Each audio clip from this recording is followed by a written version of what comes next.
Don and Petie Kladstrup are two of the most accomplished journalists to ever turn their lens toward wine.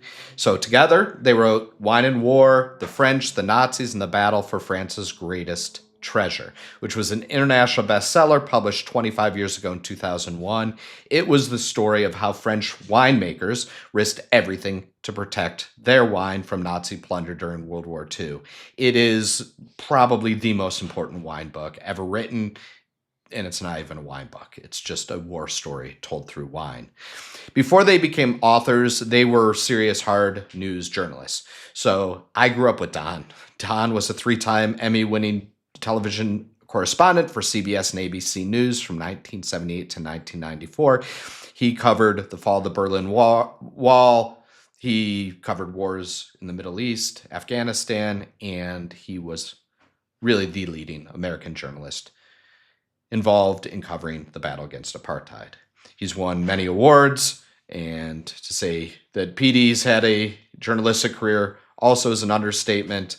She was the Overseas Press Club Award winner for international reporting, and she was protocol officer for the U.S. ambassador to UNESCO. So they moved to France in the late 70s, first in Paris, and now they split their time between Paris and Dordogne, and they discovered wine there. And Don discovered it through Stephen Spurrier, and he learned all his wine tasting techniques with Stephen Spurrier, and they've been writing books about wine and history ever since.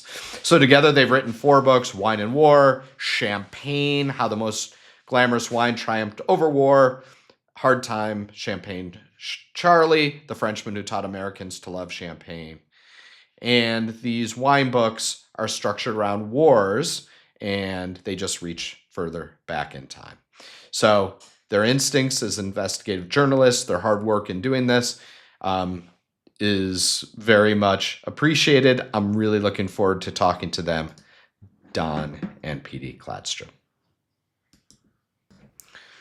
All right, so this is fun for me because I have Don and Petie, and just so you are aware, one of my big forays into wine is a result of your book, Wine and War.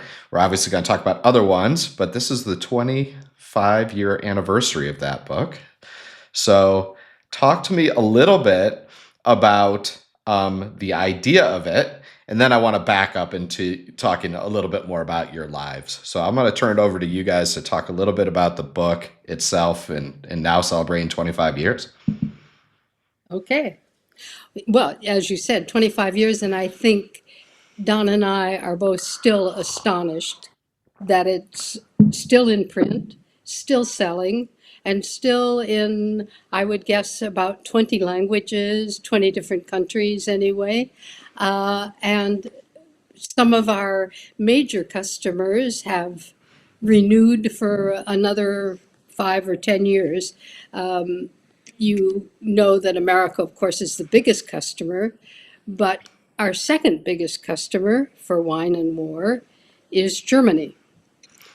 I've heard you And say that before, and it's interesting. I suppose it's surprising on the surface, but makes a little bit of sense below it. How about the French? Do the French read this book, or is this really more You of know, the a sensation in Germany and the U.S.? it's more of a sensation in the U.S. and Germany, and also don't forget Brazil. But the French can be kind of chauvinistic, and it has not been a gangbuster big seller here.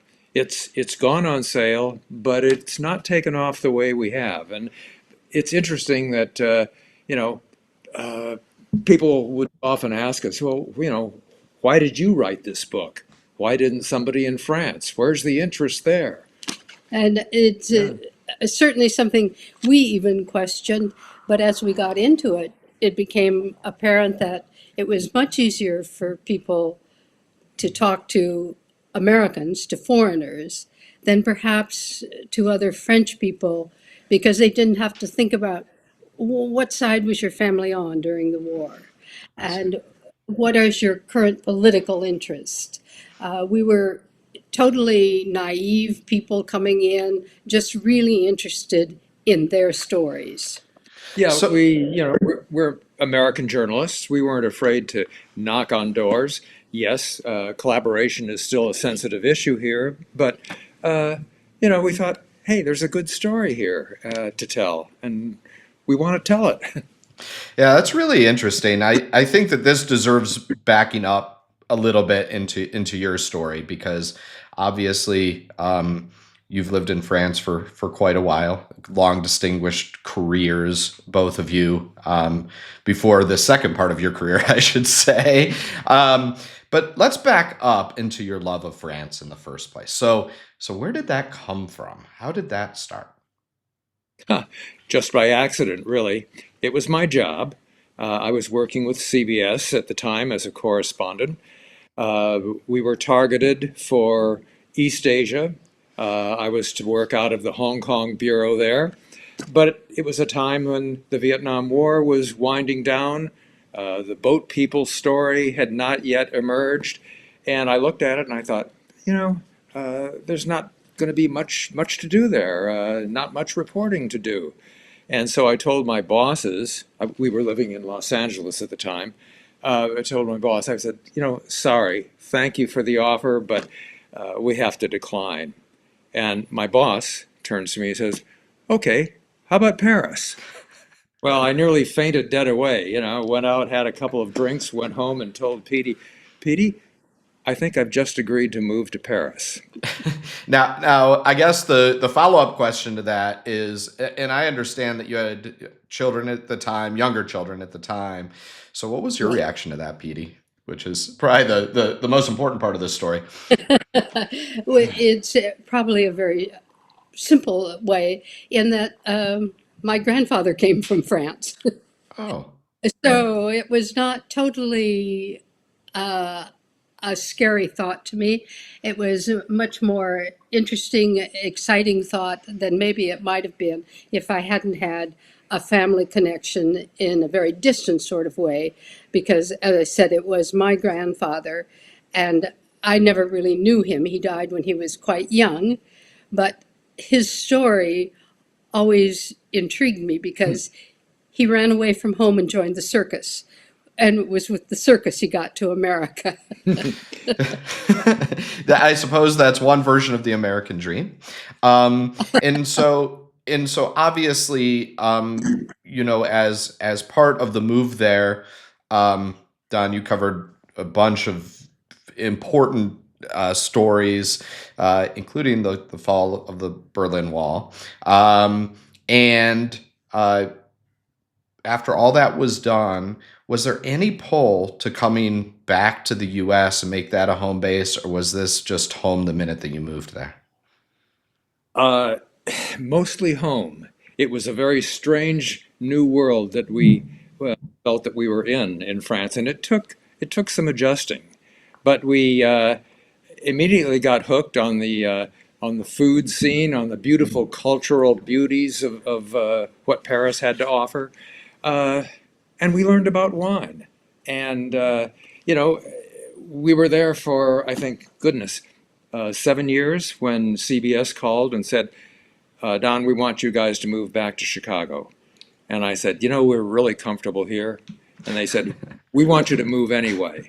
And I Right. said, sorry. And it was at that time that I got a call from the bureau chief at ABC, a fellow named Pierre Salinger. And he said, Don, if you want to stay in France, come work for us. So I did. And here we are still. Well, I guess that in many ways life is kind of about inertia, and so you get to France, and obviously at some point you truly discover wine. Talk to me a little bit about that kind of transition from maybe the Americans interested in wine passively, into the part where you really fall in love with it in France. It was, I think, a bit by osmosis. You heard about it all the time, you lived with it all the time. But on vacations, we frequently went to the wine areas, and they were so beautiful that we really enjoyed being there. And more importantly, we enjoyed the people a great deal. We loved talking to the vignerons. We loved walking around the vineyards. This is, more than 25 years ago. Things were different. It was a much more accessible thing to do than it is today. Wine was not the big business that it has become. We could still essentially walk into almost any house in Burgundy and say hi, tell us about your wine, and they would. So it was that.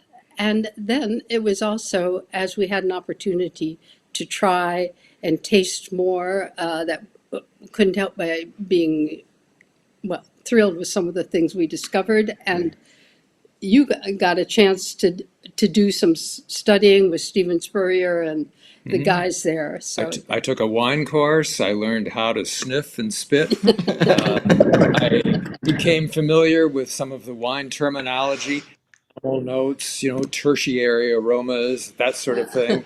You know, all things that were new to us, but especially the wines, which I have to say came as a revelation.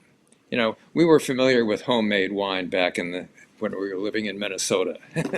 uh, but the wines and the food that we tasted upon arriving in France were just practically mind blowing. And as Petie says, one of our favorite experiences was taking vacations or long weekends in wine growing areas. And as much as we loved the wines that we were tasting, I think we were almost more fascinated with the people who were there. And that's what kind of turned us on to this whole world of wine and this first book, Wine and War, that we wrote. Yeah, and so I do want to wrap back to the book, although I will note that we are celebrating right now the 50-year anniversary of the Judgment of Paris.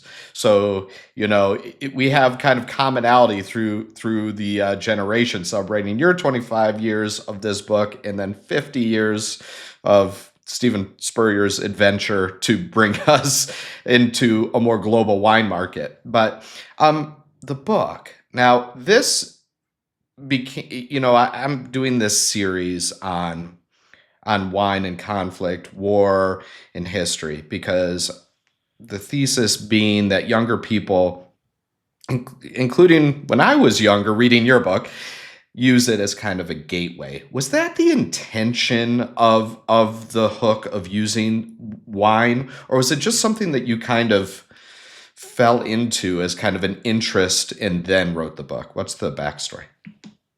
yeah, it was something that we were interested in, fell into, as you said, and then wrote the book.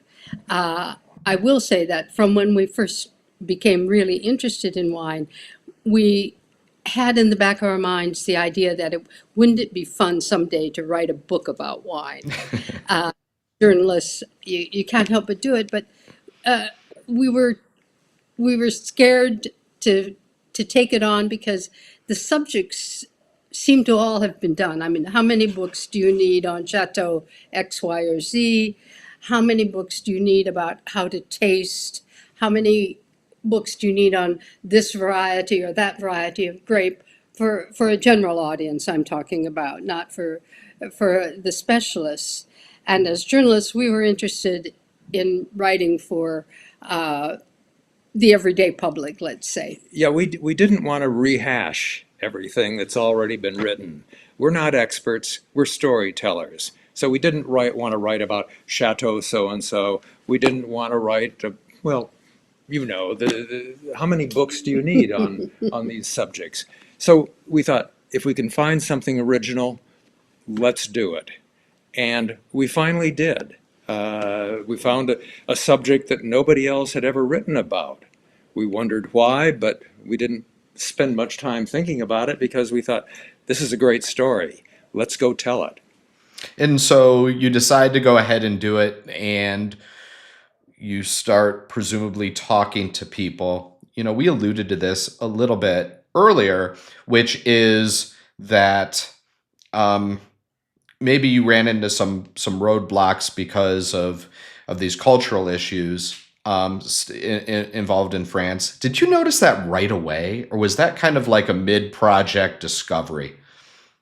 Oh, I think we noticed it right away because people told it to us. Oh, really? Again, keep in mind, we're talking 25 years ago, Sure. and how much closer World War II was, that that generation of people who had been involved in the war directly was still alive, and we were talking to them. Um, it, I guess several people said to us, nobody will talk to you about this, about wine during the war. There's the issue of collaboration. Nobody's going to talk. Yeah, I approached the person at Chateau Bechevel in Saint Julien. Uh, he was very willing to talk to us. And then I got a phone call one day, and he said, "Forget it." And I said, "Huh?" He said, "Forget it. Let, let's see, I always screw this up. Let the dead rest in peace. Let the living live in peace." And with that, he hung up.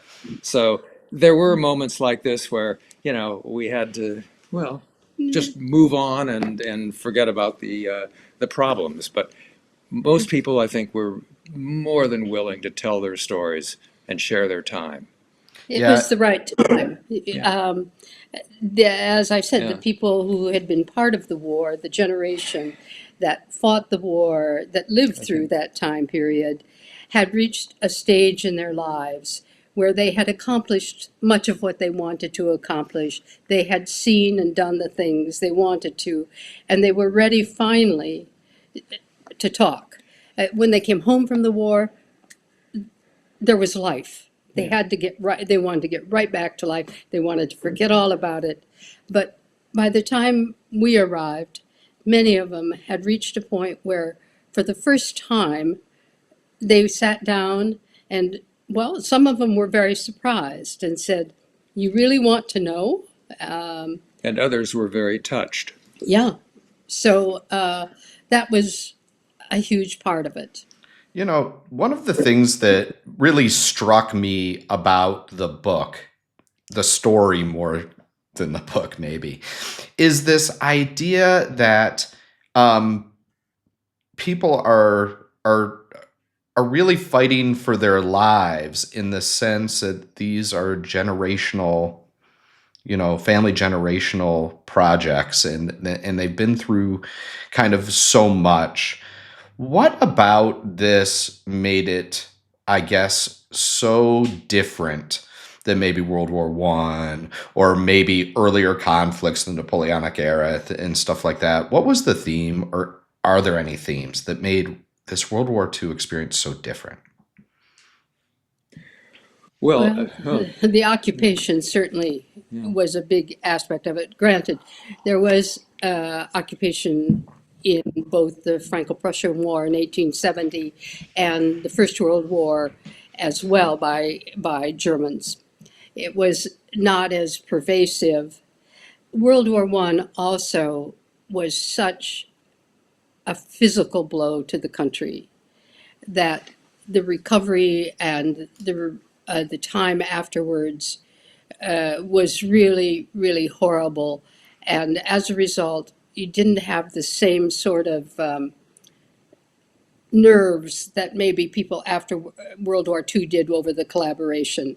World War One, what? Only two villages in all of France came out of World War One with absolutely no fatalities. A whole generation of young men were lost.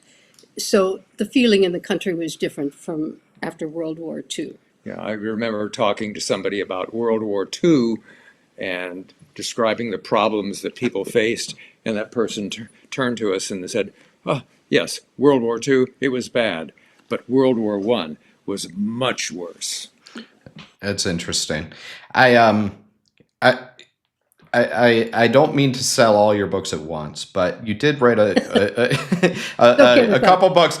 You did write a couple more books involving kind of this subject that I do want to talk about. I want to talk about champagne specifically because obviously um, it did play a much more interesting historic role in during World War to maybe than some other regions just because of its geography and some other things. And you've written extensively about it.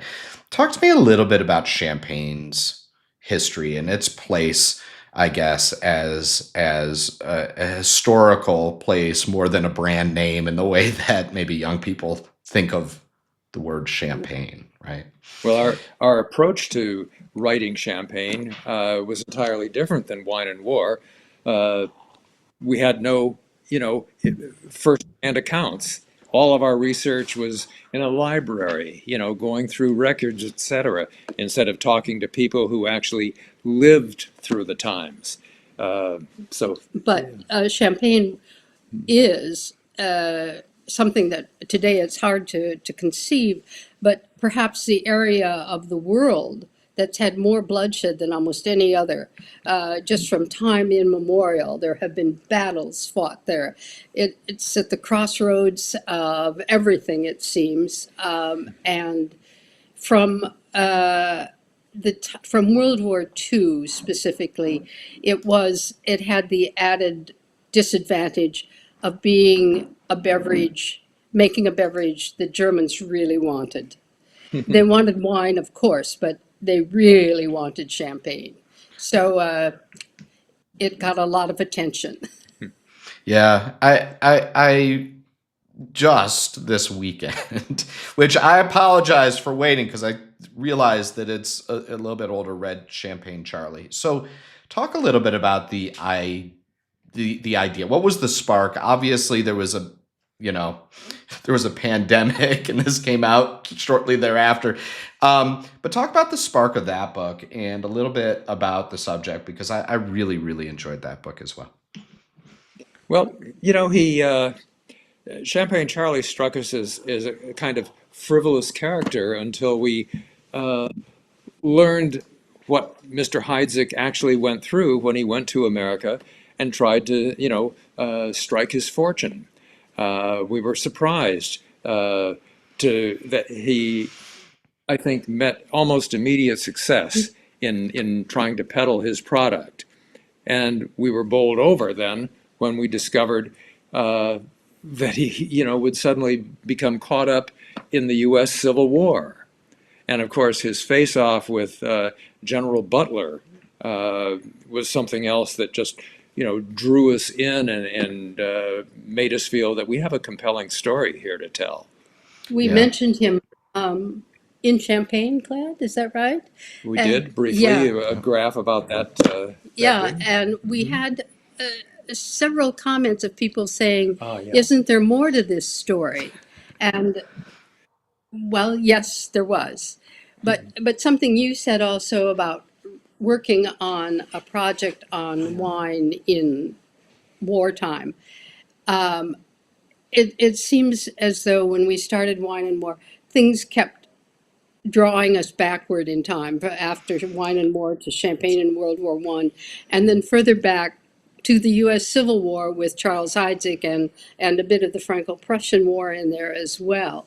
So the Heidsieck story, the idea of the conflict and how a name that now is so well known could have been absolutely destroyed just a few generations ago, struck us as really compelling.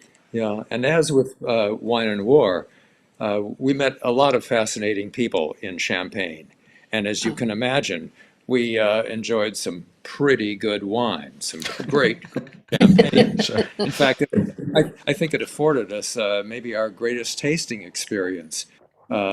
We got to know Christian Paul Roger at that esteemed champagne house. And we were sort of leading a group of people through. It was actually a Wine and War tour when Paul Roger, excused himself from the room and came back with a big basket full of champagne bottles from 1914. Wow. That was the vintage. That was the vintage that everyone said, it'll never come around. It'll never be drinkable. The grapes are too green. But of course, the grapes had to be picked because the Germans were arriving and there was no time to be lost. But it was these green grapes that, enabled the champagne to live for so many decades, For and a it was still century. fresh. Yeah, a whole century. So it was quite an experience. So one of the things that is kind of a thesis of this involves younger people and getting younger people interested in wine.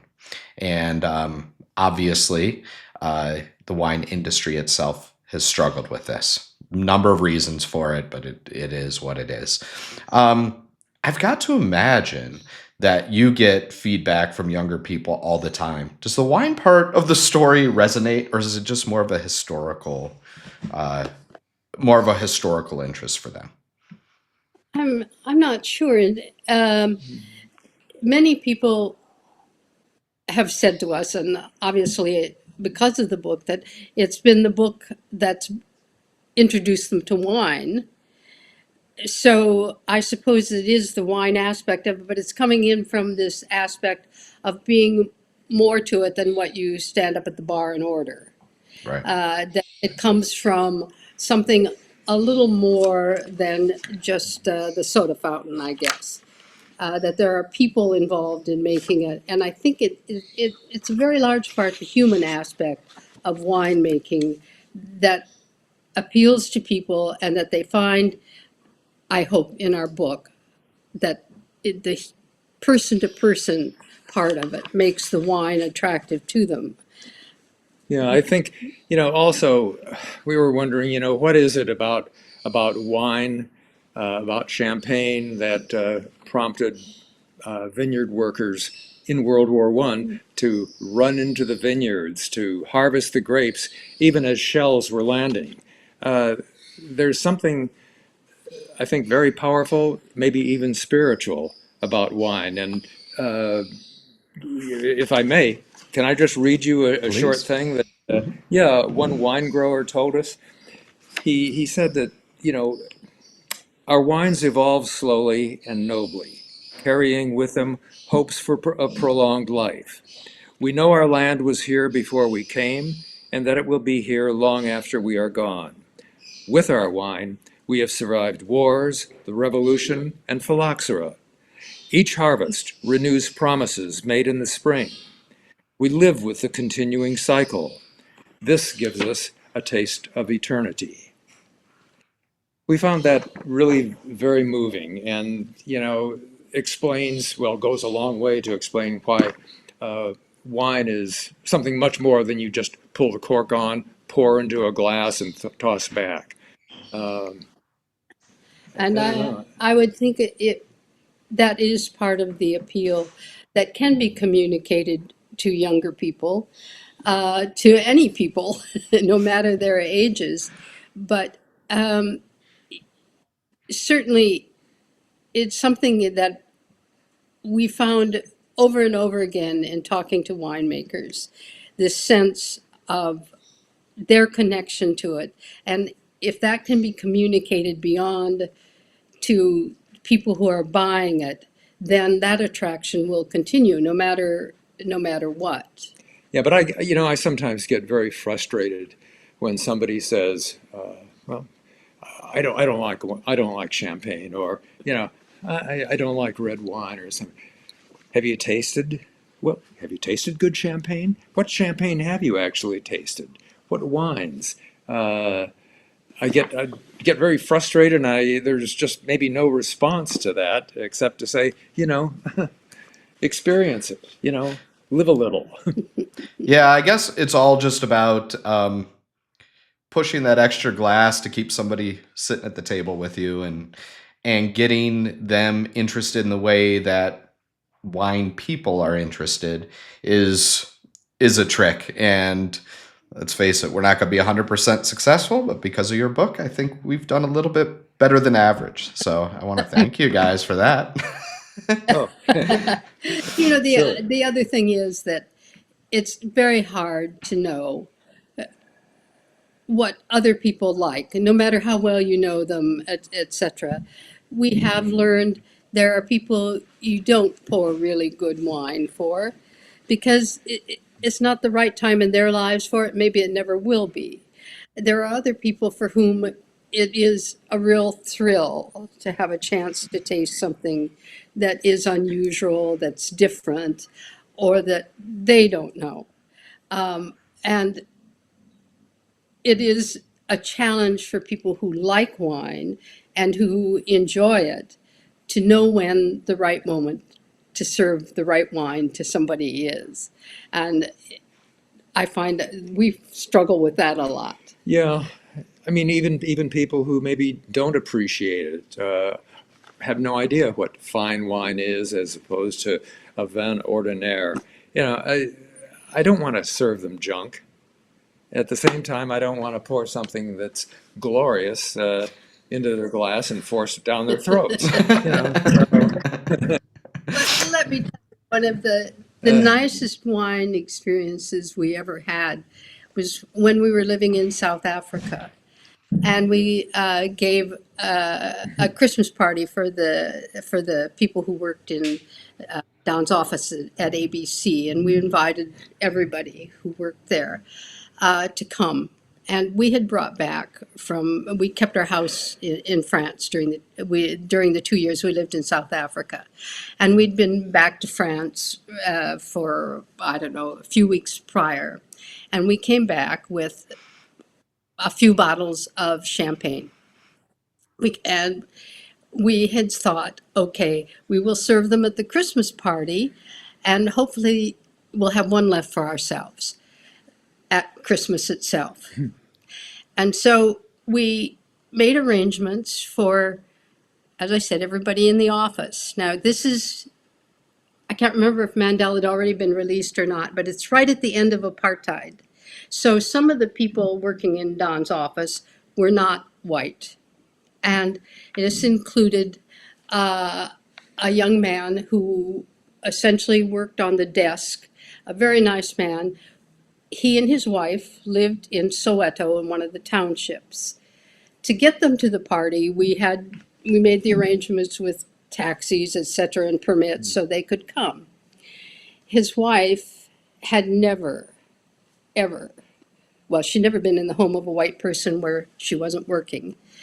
And she had never, ever had champagne. wine, let alone champagne.